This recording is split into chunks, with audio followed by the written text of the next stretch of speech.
बिस्मिल्लाहिर्रहमानिर्रहीम। अस्सलाम वालेकुम। आज मैं आपको धनिया पुदीने की चटनी बनाना सिखाऊंगी जो कि बहुत ही मज़ेदार बनती है। और पुदीने के बारे में तो आपको पता ही होगा कि पुदीना बहुत ज़्यादा हाजिम होता है पेट के लिए, डाइजेशन के लिए। तो धनिया पुदीने की चटनी बनाने के लिए हमें चाहिए पुदीना 2 कप, और आपने इसके डंठल उतार कर सिर्फ पुदीने के पत्ते लेने हैं।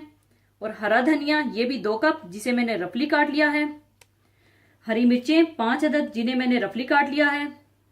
और 3 से 4 अदद लहसुन के जवे, इन्हें भी मैंने रफली काट लिया है। और लहसुन चटनी में एक बहुत अच्छा जायका देगा।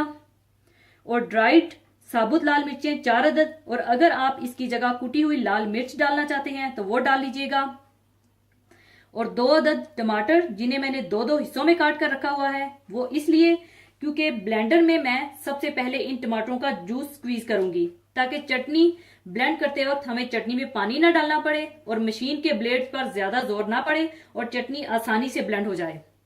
और नमक 1 टीस्पून या हस्बे जरूरत चाहिए होगा। सबसे पहले आप ब्लेंडर में टमाटर का जूस निकाल लें।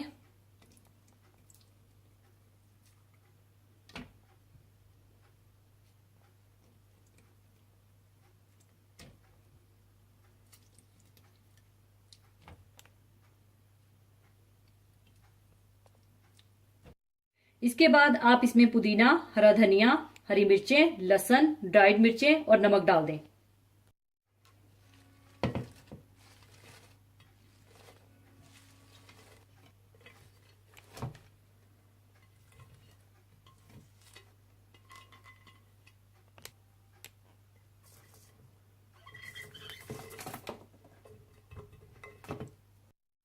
और नमक डालकर इसे अच्छी तरह से ब्लेंड कर लें।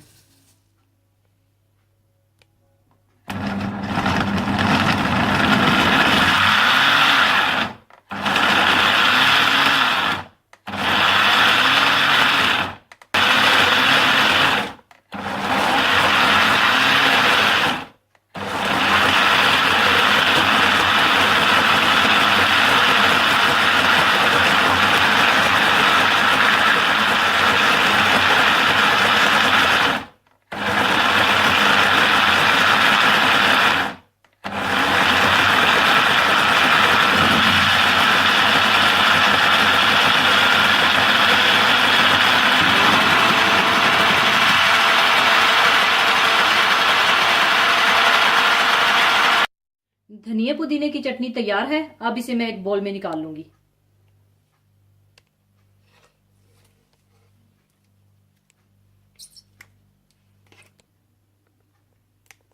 लीजिए, धनिया पुदीने की चटनी तैयार है। जरूर बनाइएगा। और आपको बताती चलूं कि मैंने बिल्कुल भी ब्लेंडर में पानी नहीं डाला था। और अगर आप महसूस करें कि पानी डाले बगैर चटनी ब्लेंड नहीं हो रही, तो फिर आप बिल्कुल थोड़ा सा पानी डाल सकते हैं, लेकिन कोशिश ये कीजिएगा कि इसे पानी के बगैर ही ब्लेंड कीजिएगा। और अगर आप इसी स्टेज पर चटनी में दही शामिल कर देंगे तो ये आपकी बहुत ही अच्छी दही की चटनी तैयार हो जाएगी। और जाने से पहले एक हदीसे पाक शेयर करना चाहूंगी। हदीसे पाक इस तरह से है, आप सल्लल्लाहु अलैहि वसल्लम ने इरशाद फरमाया है, मेरे सहाबा को बुरा ना कहो और गाली ना दो। इस जात की कसम जिसके हाथ में मेरी जान है, तुम में से अगर कोई ओहद पहाड़ के बराबर सोना भी खर्च कर दे तो वो इनके एक मद और ना ही इसके निस्फ तक पहुंच सकता है। सहाबी इस मुसलमान को कहते हैं जिसने हालत बेदारी में अपनी आंखों से रसूलुल्लाह सल्लल्लाहु अलैहि वसल्लम को देखा या आपकी सोहबत में रहा हो और ईमान ही की हालत में यानी दीन इस्लाम पर उसका खात्मा हुआ हो। सहाबा इकराम रजी अल्लाह ताला कुरान हम तक पहुंचाने वाले हैं। नबी करीम सल्लल्लाहु अलैहि वसल्लम की बातें हम तक पहुंचाने वाले हैं। जो शख्स इनमें से एक की भी सच्चाई और ईमानदारी का इनकार करेगा, फिर कैसे मुमकिन है कि कुरान और हदीस के साथ इसका ईमानी ताल्लुक कायम हो सके। इसलिए कि जब वास्ते की ईमानदारी ही इसकी नजर में मशकूक है, तो फिर जो कुछ वो बयान कर रहे हैं इनका एतबार इसके दिल में कैसे कायम हो सकेगा। ये वो बुजुर्ग हस्तियां हैं कि जिनकी सदाकत और फजीलत पर खुद कुरान पाक शाहिद है। इनकी शान में रब्बे करीम का इरशादे आला है, बिलाशुबा अल्लाह ताला इन मुसलमानों से राजी और खुश हुआ जबकि वो लोग आप सल्लल्लाहु अलैहि वसल्लम से दरख्त के नीचे बैत कर रहे थे। सूरह तौबा आयत नंबर 100 में इनको अपनी रजामंदी का परवाना देते हुए फरमाता है, और जो महाजरीन व इंसार ईमान लाने में सबसे पहले हैं और बकिया उम्मत में जितने लोग इखलास के साथ इनके पैरों हैं, अल्लाह इन सब से राजी हुआ। इन हस्तियों की सदाकत की गवाही कुरान पाक ने कुछ यूं दी है, और इन मुफलिस महाजरीन का बिलखसूस हक है जो अपने घरों से और अपने मालों से जुदा कर दिए गए। वो अल्लाह ताला के फजल यानी जन्नत और रजामंदी के तालिब हैं। वो अल्लाह और इसके रसूल के दीन की मदद करते हैं, और यही लोग सच्चे हैं। उलमाए अहले सुन्नत वल जमात का इस बात पर इत्तफाक है कि सहाबा इकराम में सबसे अफजल खुलाफाए राशिदीन हैं, और इनमें भी तरतीब खिलाफत का एतबार है, यानी सबसे अफजल हजरत अबू बकर सदीक, इनके बाद हजरत उमर, इनके बाद हजरत उस्मान और इनके बाद हजरत अली रजी अल्लाह ताला हैं।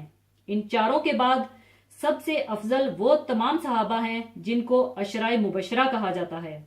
इनके बाद अफजलियत में वो सहाबा हैं जो जंगे बदर में शरीक थे। इनके बाद वो सहाबा हैं जो जंगे ओहद में शरीक थे। इनके बाद बैते रिजवान में शरीक सहाबा।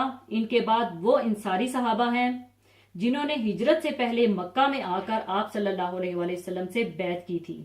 इसी तरह वो सहाबा जिनको साबकूनो अव्वलून कहा जाता है, यानी जिन्होंने कबूले इस्लाम में सबकत की और इब्तदाई इस्लाम ही में मुसलमान हो गए थे, और जिनको दोनों किबलों यानी बैतुल मुकद्दस और काबा शरीफ की तरफ मुंह करके नमाज पढ़ने का मौका मिला, इन सहाबा से अफजल हैं जो इनके बाद दायरा इस्लाम में दाखिल हुए।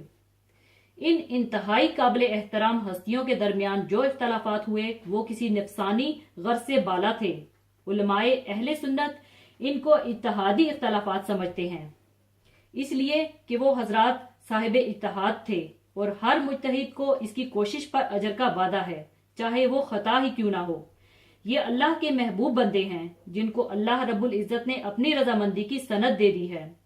इनके बारे में तो कोई बात भी कहते हुए इंसान को मुख्तात रहना चाहिए। इनके हक में वही बात निकाली जाए जो तारीफ और भलाई की है। अगर इनमें से किसी के मुतल्लिक कोई ऐसी बात मालूम हो जो बज़ाहिर तारीफ के काम के खिलाफ नजर आती हो, तो इसको नजरअंदाज किया जाए। दीनो ईमान की सलामती इसी में है। इसी के साथ मैं इजाजत चाहूंगी। अपना बहुत ख्याल रखिएगा, दुआओं में याद रखिएगा। अल्लाह हाफिज।